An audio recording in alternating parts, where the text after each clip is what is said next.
The German police are taking action in Hambach Forest. Dozens of environmental activists have been living in tree houses to keep the forest from being cut down. The region is rich in lignite, brown coal. The German energy giant RWE has already mined most of it. Now it plans to exploit the seams under Hambach Forest. Antje Grothus from a neighbouring village supports the activists. Police have begun to evict the protesters. During the evictions, a fatal accident occurred.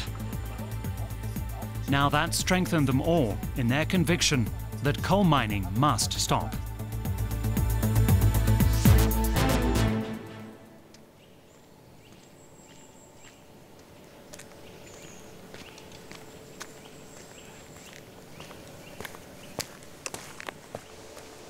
It's early September, just a few weeks before RWE plans to clear the forest here.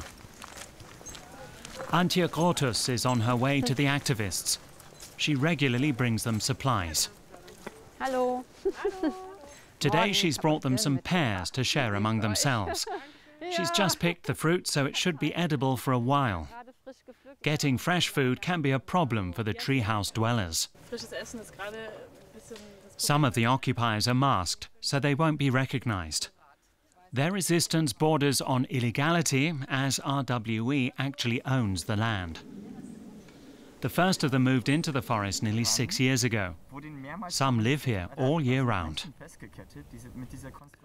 If we want to reach our climate targets, we need forest. They produce oxygen. Coal-fired power stations don't. I don't know if it's too ambitious for me to say I want to save this planet. But I do want future generations to be able to see trees, for instance. The activists come from all over Germany. In contrast, Antje played in Hambach Forest as a child. When I sit here or walk through the forest, I just can't imagine a 450-meter deep hole replacing it. That this wound from open-pit lignite mining is to be enlarged.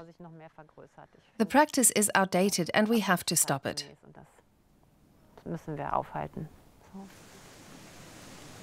Today is a day of repairs. Just a few days ago, representatives of RWE entered the forest with police protection to make preparations for evicting the protesters.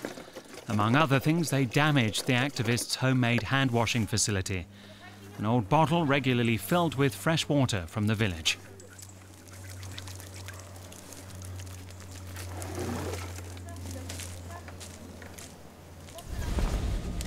The activists have made themselves at home in the tree houses.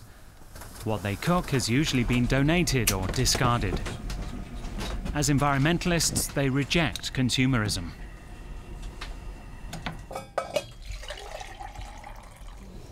There are more than 50 tree houses in Hambach Forest. Thanks to solar cells, some even have electricity. From time to time, supporters from all over Europe spend the night here. And time and again, the police come along. It's quite shocking when a police officer holds a gun to your head or stands in front of the treehouse with a weapon. I have to say that scares me a bit. When Antje Grothus was a child, there was a forest here as well. But the diggers have already done their work in this area. 90% of its former surface is gone. Water is pumped from a depth of more than 600 to 700 meters around the open-pit mine here. Experts say we're going to have massive problems with the quality and quantity of our drinking water in a few years. It's a huge intervention in nature and our habitat, and its consequences can't yet really be assessed. 5% of Germany's power comes from this open-pit lignite mine. RWE calls it an important contribution to the energy supply. In fact, Germany has already decided to phase out climate-damaging coal-fired power plants. A coal exit commission set up by the government is discussing methods and a timetable. Antje Grothus is representing local people who are affected. They're demanding a stop to land clearing until results are announced. September the 13th, 9 a.m., 3,500 police officers move in. The legal grounds cited for the eviction: the tree houses don't conform to building regulations. There are serious violations of the law here. The tree houses do not provide emergency access. They were built in contravention of fire regulations. If you do not leave them of your own accord within the next 30 minutes and refrain from using them, I will carry out your eviction with immediate force. The treehouse dwellers were said to be risking life and limb because of fire hazards.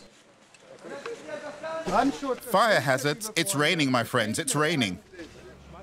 Soon a human chain is formed between the police and the activists. Others lie down on the path. Leave these people in peace. Don't use 20 people to separate 3 from the chain. Let them lie there. They're not in the way. They're showing solidarity. It's past noon, and the police deal for hours with every single activist.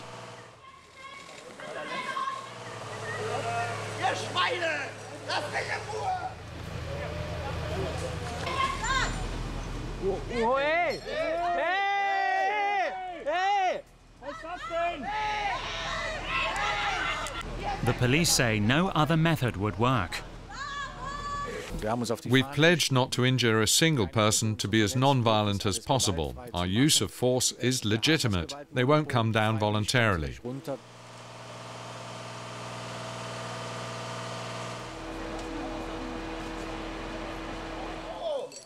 Antje Grothus turns to the media with a plea.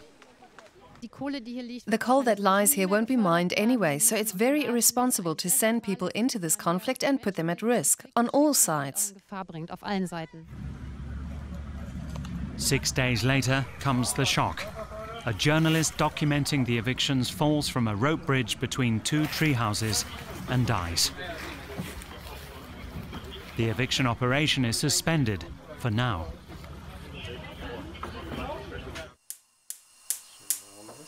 At home with Antje Grothus, her husband Norbert is cooking leftovers. Cabbage, potatoes, pears and tofu.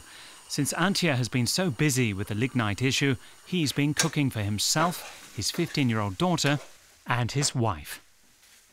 Otherwise, I might not see her at all. She comes home for lunch, then disappears again.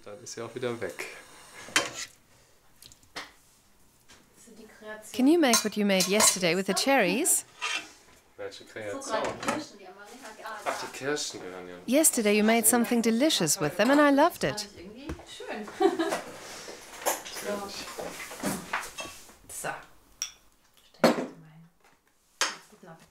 Antje devotes more than 100 hours a week to her fight against coal, even when there are no police in the forest.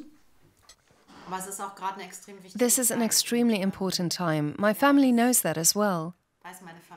They've had to back me up for years, and fortunately they still do. Antje's commitment has done more than redistribute household chores in the family. Friendships have fallen apart because she's also fighting against a company that provides work in the region. RWE employs 11,000 people. Norbert has also had to cope with hostility, but he supports his wife. I think it's fantastic that she's campaigning for a cause against a much more powerful opponent that wants something else. I think it's fantastic.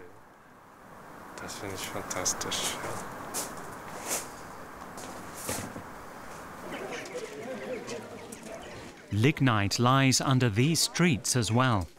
Antje is taking part in a tour to find out more about Keienberg, one of 5 villages set to be demolished to make way for open-pit mining. Many issues remain unresolved. Next year or the year after, our new cemetery from 1883 is to be relocated. What about the people who've been buried there for over 1,000 years? I know the archaeologists will certainly deal with that and possibly secure them and transfer them. That just has to be communicated. The 1,500 or so living inhabitants of Keienberg also need a new home, but most of them want to stay put. It's a weird feeling to be so old and have to begin again. It's hard. The place where you had your first kiss, that's in the past. Or the tree where I suggested a little cuddle no longer exists. That's all gone. And you can never go back. A huge hole. The bank has just one cash point here. Many of the houses are already empty. RWE is offering most residents a house the same size, but in a new development. Those who don't want to move there have a hard time. The housing market is swamped with applicants. You can't find anything. Despite that, some residents want to defend themselves and refuse to accept RWE's resettlement deal. You're in the front line, like the radicals in the tree houses in the forest. Instead of sitting, you're standing here.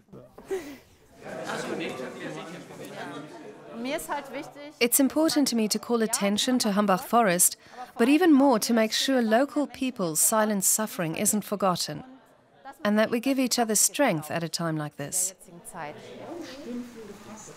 Keienberg is to be demolished in 7 years at the latest. People here hope that's time enough to find other solutions together.